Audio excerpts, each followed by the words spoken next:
Virus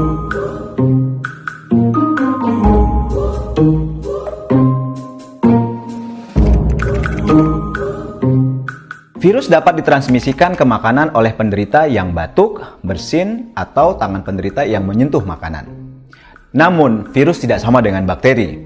Karena bakteri ketika dia terdapat dalam makanan, dia akan dapat memultifikasi dirinya menjadi ribuan kali lipat sehingga mengakibatkan penyakit. Namun, virus itu membutuhkan sel host untuk dapat memultifikasi dirinya untuk dapat berkembang dan menimbulkan penyakit.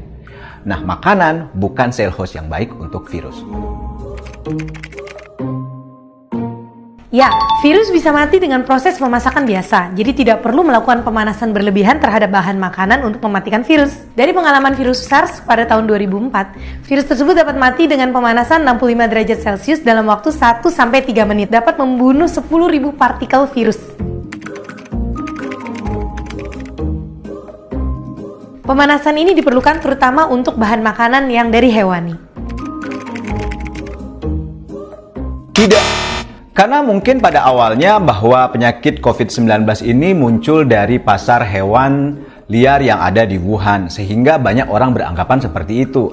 Namun, dengan hasil penelitian terakhir menyatakan tidak ada data yang mendukung bahwa produk-produk makanan yang berasal dari hewan itu dapat membawa COVID-19.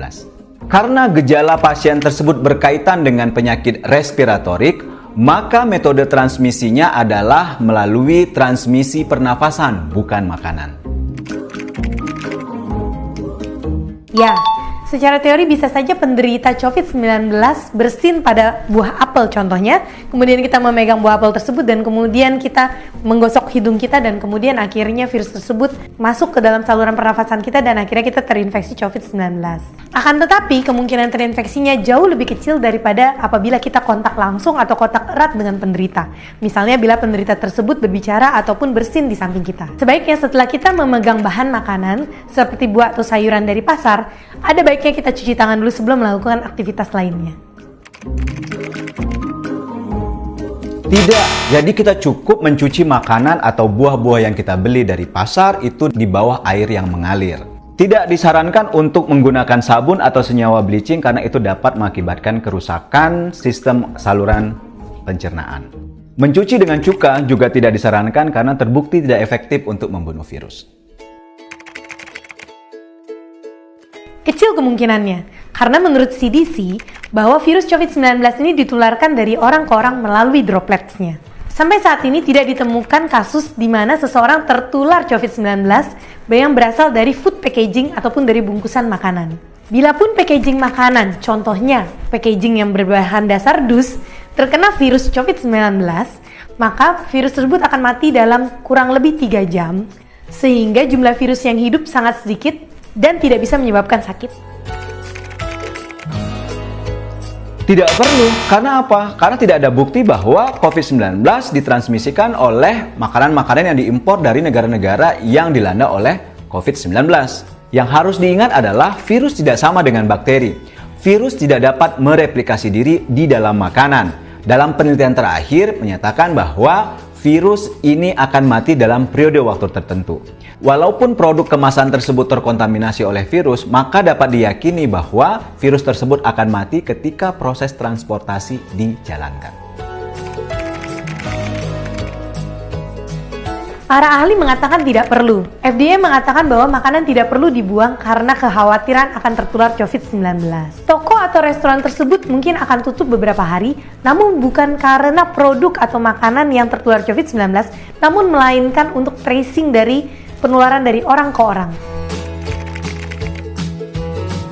Tentu tidak. Bahkan itu menjadi alternatif yang sangat baik saat ini untuk mempertahankan physical distancing. Karena apa? Dengan kita melakukan order delivery online, kita akan terhindar untuk bertemu dengan orang lain, sehingga kita akan terhindar untuk terpapar dari virus corona. Ingat, semakin kita berinteraksi dengan orang lain, maka kita semakin besar untuk terpapar dengan virus corona. Bila lebih ingin menghindari kontaminasi, maka ketika menerima paket delivery online, maka kita harus buka bungkusnya, kemudian kita pindahkan tempatnya ke wadah yang sudah kita miliki, kemudian ketika kita akan mengkonsumsinya, cuci tangan terlebih dahulu.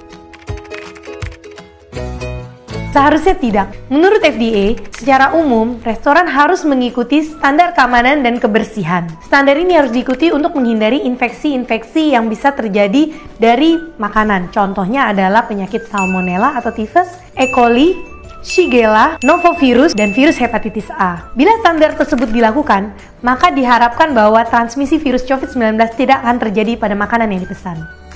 Itulah serba-serbi COVID-19 dengan makanan. Oleh karena itu, jangan lupa selalu Hindari hoax, saring berita dengan bijaksana, keep a healthy mind,